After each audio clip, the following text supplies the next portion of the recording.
अस्सलाम वालेकुम। आइए दोस्तों सुनते हैं आज की वीडियो में अरवाह खबीसा का एक सच्चा वाक़या। रात आधी से ज़्यादा गुजर चुकी थी मगर नींद उसकी आंखों से रूठी हुई थी। वजह कुछ ख़ास नहीं, बस इस नई जगह पर उसकी पहली रात थी जहां वो एक हफ्ते के लिए ठहरी थी। करवटें बदल रही थी और साथ वाले बिस्तर पर उसकी कज़न शाज़मा मज़े से खराटे ले रही थी। अचानक छत पर हैबत से भागते कदमों की धमक महसूस होने लगी। कौन है? उसकी डरी सहमी आवाज़ से शाज़मा उठ बैठी। क्या हुआ किरण? शाज़मा तेज़ी से उठकर उसके बेड पर आकर बैठी और लहाफ के अंदर थुपकी किरण के मुंह पर से लहाफ उठाकर पूछा, कोई डरावना ख्वाब देख लिया क्या? नहीं, ख्वाब तो तब देखती ना जब सोती और मुझे तो नींद ही नहीं आ रही थी। ऊपर छत पर कोई भाग रहा था। शाज़मा, मुझे तो बहुत डर लग रहा है। ओहो, अब समझी।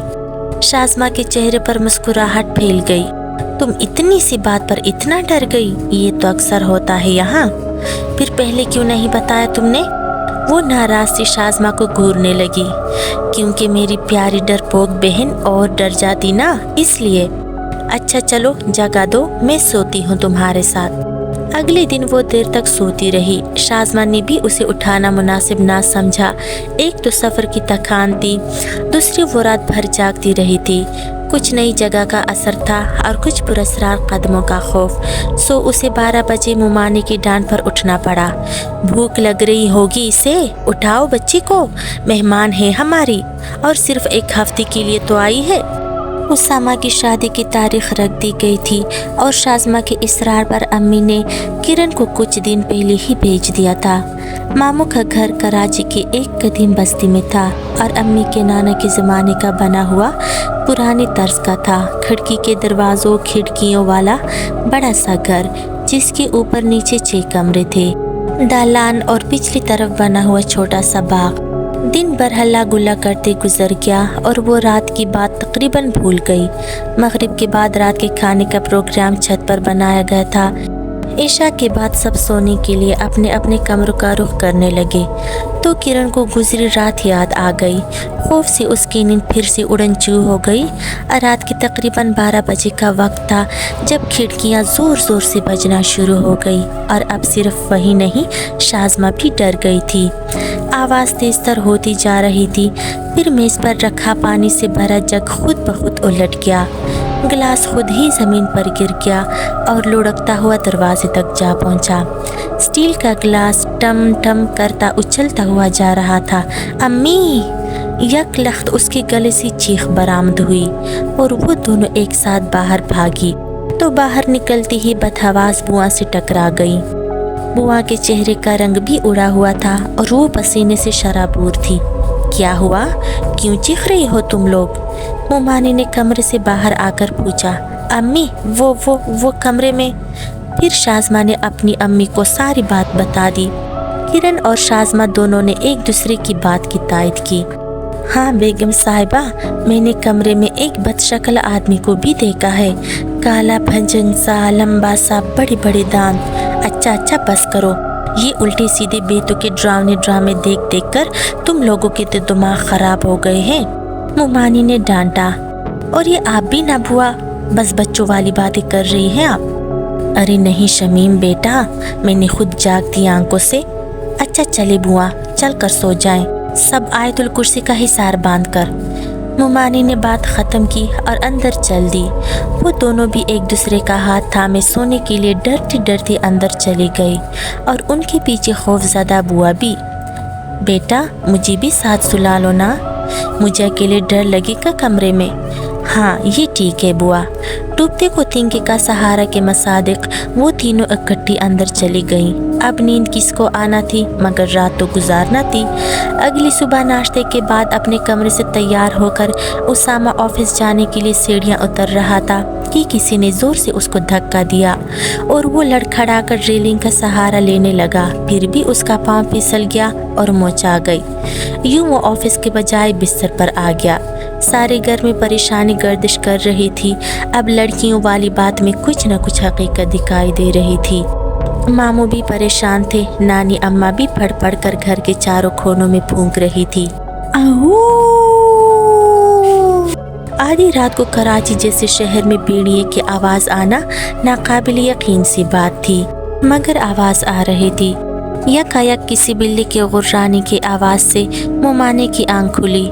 इसके साथ ही किचन से बर्तनों के गिरने की आवाज़ आई तो उन्हें उठना पड़ा। जो ही किचन की लाइट ऑन हुई, कोई स्याह साया खिड़की से बाहर को कूदा। उसके साथ ही एक बड़े साइज का चूहा कैबिन से निकलकर भागा। उसका रुख सिंध की सुराख की तरफ था। यक लख्त वो नज़रों से ओझल हो गया। शाम तक तो मौसम अच्छा खासा था, लेकिन अचानक बादलों की गड़गड़ाहट शुरू हो गई और अगले 10 मिनट में मूसलाधार बारिश बरस रही थी। लाइट भी जा चुकी थी। 11 बजे तक यूपीएस ने काम करना बंद कर दिया तो मोमबत्तियों से काम चलाया गया। यकायक अजीब गरीब चीखें घर में गूंजना शुरू हो गई। खिड़कियों के शीशे बजने लग पड़े। घर के तमाम अफराद लाउंज में इकट्ठे हो गए। नानी अम्मा, मामू, मुमानी, उसामा वो भी स्टिक के सहारे नीचे उतर आया। बुआ, शाज़मा, किरण और चौकीदार बख्शू बाबा भी। सूरत हाल बहुत अजीब सी हो गई थी। अचानक नानी अम्मा को जैसे कुछ याद आया। बहू, कही तुमने बाग? और फिर वो कुछ कहते कहते रुक गई। जो बात वो कहने जा रही थी उसे सुनकर लड़कियां मज़ीद खौफज़दा हो सकती थी। फिर जैसे वो कुछ सोचकर उठी और कहा, बख्शू ज़रा मेरे साथ आओ। बेटा तुम भी मेरे साथ आओ, और बहू तुम भी। वो चौकीदार मामू और मुमानी को लेकर बाहर चली गई। और तुम सब यहीं पर रहना, कोई भी हमारे पीछे ना आए, समझे? उन्होंने मुड़कर कहा और लाउंज के पिछले दरवाजे से बाग की जानिब चल दी। बाग क्रॉस करके तीनों कोने में बने उस छोटी सी कोठड़ी का जायजा ले रहे थे। बहू, तुमने इस कोठड़ी की सफाई तो नहीं करवाई क्या? वो मुड़कर बहू से पूछने लगी। सफाई तो नहीं अम्मा, बस कुछ फालतू सामान रखवाया था और उसके लिए अंदर रखे सामान की तरतीब बदलकर थोड़ी जगह बनाई थी। तभी तो बहू। नानी अम्मा कुछ देर के लिए खामोश हो गई। बेटा, चूंकि मैं खुद भी निगरानी करती रहती थी, इसलिए तुम लोगों को इस कोठड़ी और इसमें रखे सामान के बारे में कुछ खास हिदायत नहीं की। खैर, वो एक लंबी सांस लेकर चुप हो गई। अब जो हो सो हो, आगे की सोचते हैं। क्यों, ऐसी क्या बात है अम्मा? मामू चुप ना रह सके तो उन्होंने नानी से पूछ लिया, आखिर ऐसा क्या राज है इस कोठड़ी में? बेटा, तुम्हें याद है तुम्हारे अब्बा को अमलियात का किसी ज़माने में शौक़ था और वो रंग बिरंगी किताबों को पढ़ने में मसरूफ़ रहते थे। हाँ अम्मा, और वो कुछ अरसे किसी आमिल की शागिर्दी के लिए उसको मुँह मांगी रकम भी दे रहे थे।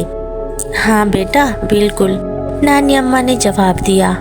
और इसी बात को लेकर मेरा तुम्हारे अब्बू के साथ झगड़ा भी हुआ था। अल्लाह बख्शे तुम्हारे दादा को, उन्होंने ही उस ढोंगी आमिल को भगाया था।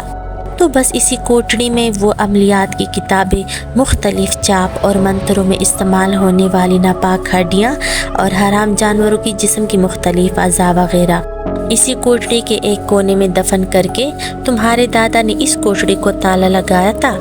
कुछ बरसों इस हिस्से में किसी का कोई काम नहीं था। वक्त गुजरने के साथ साथ दीमक ज़दा लकड़ी का दरवाज़ा टूट फूट गया तो नया दरवाज़ा लगा दिया था। अब ताले की कोई ज़रूरत नहीं थी।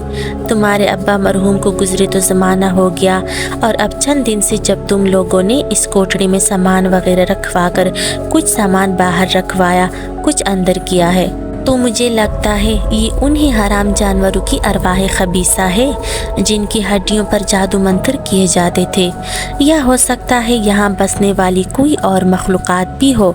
अब चूँकि तुम लोगों ने कोठड़ी में रद्द बदल की है तो वो घर में धनधनाती फिर रही है और घर के अफराद को तंग कर रही है। ऐसा करो, तुम सुबह किसी बुजुर्ग को बुलाकर पढ़ाई करवा लो ताकि घर से इन अरवाह खबीसा का खात्मा हो। अब अंदर चलो, बच्चे परेशान हो रहे होंगे।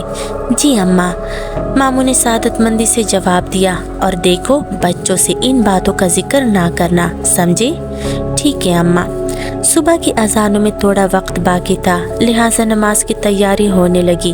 अगले दिन एक बुजुर्ग के साथ हाफिज कुरान बच्चों को बुलाया गया। घर में कुरान ख़्वानी करवाई गई। उस बुजुर्ग ने पढ़ाई शुदा पानी को घर के चारों कोनों में फेंका। سارے گھر کے گرد حصار کھینچا گیا، سب کو باقاعدہ 5 وقت نماز پڑھنے کی تلقین کی گئی۔ اس کے بعد گھر میں کوئی واقعہ نہ ہوا۔ پھر وقت گزرنے کے ساتھ مومانی جان نے یہ سارا واقعہ ہمیں خود اپنی زبانی بتایا تھا۔ آج بھی جب مومانی جان کے گھر میں گزاری وہ بھیانک رات یاد آتی ہے تو رونگٹے کھڑے ہو جاتے ہیں، لیکن میں اللہ تعالیٰ کا شکر ادا کرتی ہوں کہ گھر میں ان ارواح خبیثہ نے کسی کو کوئی بڑا نقصان نہیں پہنچایا۔